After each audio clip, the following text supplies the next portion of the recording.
என்னது உங்க பொண்ணு இன்னும் படிக்கணும்னு சொல்றாளா? ஜாதகப்படி இந்த வருஷத்துக்குள்ள கல்யாணம் பண்ணலனா 30 வயசுக்கு மேலதான் கல்யாணம் ஆகும். என்னது உங்க பையன் அந்த பொண்ணை லவ் பண்றானா?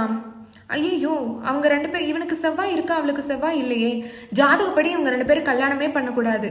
இப்படி ஜாதகம்னு சொல்றீங்கல்ல, இது எதை வச்சு எழுதிருக்கீங்க? நாங்க பிறந்த டைமை வச்சா?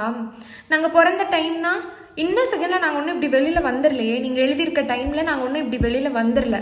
பேபியோட ஹெட்டு வெளியில வந்து, அதுக்கப்புறம் ஷோல்டர் வெளியில வந்து, அதுக்கப்புறம் லெக் வெளியில வந்து, அதுக்கப்புறம் எடுத்து பிளசண்டாவை கட் பண்ணி பிரஸ்ட் ஃபீட் கொடுத்துட்டு எங்களுக்கு பிரசவம் பார்த்த டாக்டர் அவங்களுக்கு அந்த டைம்ல என்ன ஞாபகம் வருதோ, டாக்டரோ நர்ஸோ என்ன டைம் ஞாபகம் வருதோ அதை தான் எழுதுறாங்க. இதை வச்சு நான் படிக்கணும் படிக்கக்கூடாது, இவங்களுக்கு கல்யாணம் பண்ணணும் இவங்களுக்கு கல்யாணம் பண்ணக்கூடாதுன்னு ஏன் நீங்கள் டிசைட் பண்ணுறீங்க? ஸோ நீங்கள் யாரும் இதை நம்பாதீங்க. உங்களுக்கு என்ன தோணுதோ என்ன பிடிச்சிருக்கோ அதை மட்டும் செய்யுங்க. எங்கள் அம்மாவுக்கு மட்டும் ஷேர் பண்ணாதீங்க.